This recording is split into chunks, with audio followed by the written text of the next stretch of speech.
De boot gaat uit Haaswaai en vat een stuk het water op, een van de meest zustere plakken van Nederland. We gaan de verlichting dover. Toch is het hier net helemaal zuster, daar zorgt de industriehaven van Haans voor. De lichte plakken zijn al wel in kaart gebracht, maar de Milieufederatie wil nog graag weten hoeveel last mensen daarvan hebben.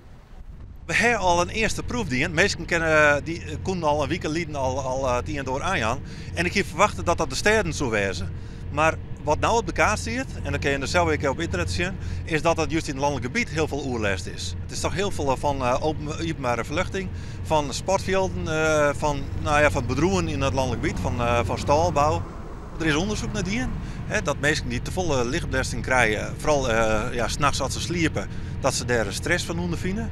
Dus zo zeggen dat het een gevoel van veiligheid ophoudt, maar dat kan ik een gevoel van onveiligheid opleveren.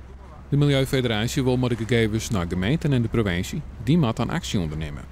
Wij gaan in gesprek komen met de gemeente van mensen vinden dat bij dit sportveld, bij dit bedrijf te volle verluchting is en daar kun je wat aan doen.